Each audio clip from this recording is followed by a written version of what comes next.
ഉറക്കം മനുഷ്യ ജീവിതത്തിന്റെ ഒരു അടിസ്ഥാന ഘടകമാണ്. നമ്മുടെ ജീവിതത്തിൽ 1/3 നാം ഉറങ്ങാൻ ചിലവഴിക്കുന്നു. നിങ്ങളുടെ ശരീരം എങ്ങനെയുള്ളതാണെങ്കിലും നിങ്ങളുടെ തലച്ചോറാണ് നിങ്ങളുടെ ശരീരത്തെ നിയന്ത്രിച്ചു കൊണ്ടുപോയിക്കൊണ്ടിരിക്കുന്നത്. തലച്ചോറിന്റെ ആരോഗ്യം ശരിയില്ലെങ്കിൽ നമുക്ക് എത്ര കണ്ട് ആരോഗ്യമുണ്ടായിട്ടും കാര്യമില്ല. കാരണം ജീവിതത്തിനെ മുന്നോട്ട് നയിക്കുന്നതിന്റെ മുഴുവൻ തീരുമാനങ്ങൾ ഉൾക്കൊണ്ടിരിക്കുന്നത് തലച്ചോറിന്റെ ഉള്ളിലാണ്. ഇത്രയും കോംപ്ലിക്കേറ്റഡായി പ്രവർത്തിക്കുന്ന ഒരു എൻജിൻ റൂമായി പ്രവർത്തിക്കുന്ന ഈ തലച്ചോറിന്റെ ഹെൽത്ത് മെയിൻറ്റെയിൻ ചെയ്യുവാൻ വേണ്ടി, അല്ലെങ്കിൽ തലച്ചോറിനെ റിഫ്രഷ് ചെയ്യുവാൻ വേണ്ടി, അതുമല്ലെങ്കിൽ തലച്ചോറിനെ ഹീൽ ചെയ്യാൻ വേണ്ടിയുള്ള വിദ്യയാണ് ഉറക്കം. നിരവധി പഠനങ്ങൾ ഉറക്കത്തെ സംബന്ധിച്ച് നാം നടത്തിയിട്ടുണ്ട്.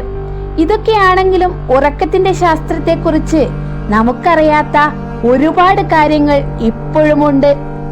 അപ്പോൾ ഇന്ന് നമ്മൾ പോകുന്നത് ആ ഒരു ലോകത്തേക്കാണ്. നിങ്ങൾ അത്ഭുതപ്പെടുത്തുന്ന മനുഷ്യന്റെ ആ ലോകത്തേക്ക്. Welcome back to Nimmi's vlog.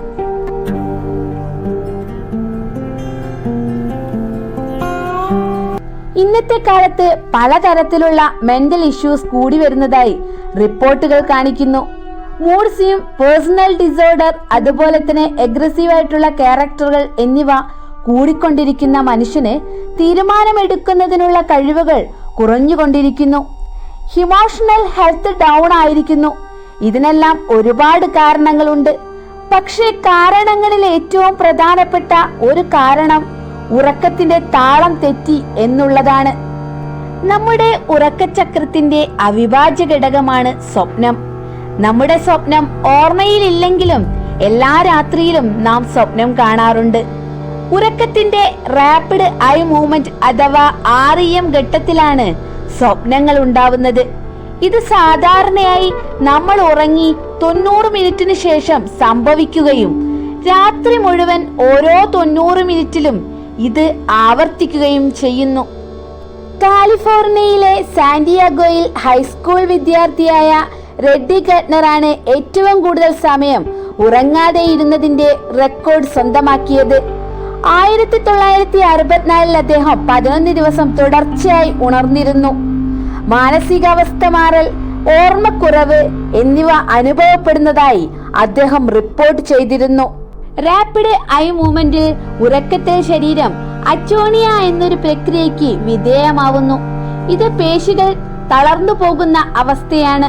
നമ്മൾ കാണുന്ന സ്വപ്നങ്ങളിൽ നിന്നും നമുക്കോ മറ്റുള്ളവർക്കോ ദോഷം വരുത്തുന്നതിൽ നിന്നും നമ്മെ തടയുന്നതിനാണ് ഇത് സംഭവിക്കുന്നത്.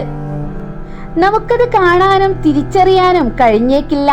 പക്ഷേ ഉറങ്ങുമ്പോൾ ശരീരഭാരം കുറയുന്നുണ്ട്. നമ്മൾ ഉറങ്ങുമ്പോൾ മണിക്കൂറിൽ 50 മുതൽ 70 കലോറി ഇല്ലാതാവുന്നു. ഇത് ശരാശരി രാത്രി ഉറക്കത്തിൽ 400 മുതൽ 500 കലോറി വരെ ആകുന്നു. മിക്ക മൃഗങ്ങളിൽ നിന്നും വ്യത്യസ്തമായി മനുഷ്യർക്ക് അവരുടെ ഉറക്കം സ്വമേധയാ വൈകിപ്പിക്കാൻ കഴിയും. ഈ കഴിവ് നമ്മുടെ സങ്കീർണമായ മസ്തിഷ്കവും കൃത്രിമ വെളിച്ചത്തിന്റെ വികാസവുമാണ്. ഇത് പിന്നീട് ഉണർന്നിരിക്കുവാനും നമ്മുടെ ഉറക്ക സമയത്തിൽ മാറ്റം വരുത്തുവാനും അനുവദിക്കുന്നു. മിക്ക ആളുകൾക്കും രാത്രിയിൽ ഏകദേശം 7 മുതൽ 9 മണിക്കൂർ ഉറക്കം ആവശ്യമാണെങ്കിലും ചില ആളുകൾക്ക് വളരെ കുറച്ച് ഉറക്കത്തിൽ പ്രവർത്തിക്കാൻ കഴിയും. ഈ ആളുകളെ ഷോർട്ട് സ്ലീപ്പർമാർ എന്ന് വിളിക്കുന്നു. ജനസംഖ്യയുടെ ഏകദേശം 1% വരും ഇവർ. ഒരു രാത്രി 4 മുതൽ 5 മണിക്കൂർ ഉറക്കത്തിൽ ഇവർക്ക് നന്നായി പ്രവർത്തിക്കാൻ കഴിയുന്നു.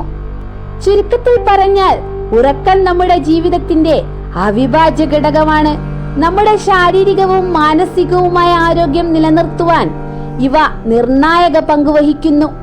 ഉറക്കമെന്ന പ്രതിഭാസത്തെ അസാധാരണമായി കാണാൻ കഴിയില്ല.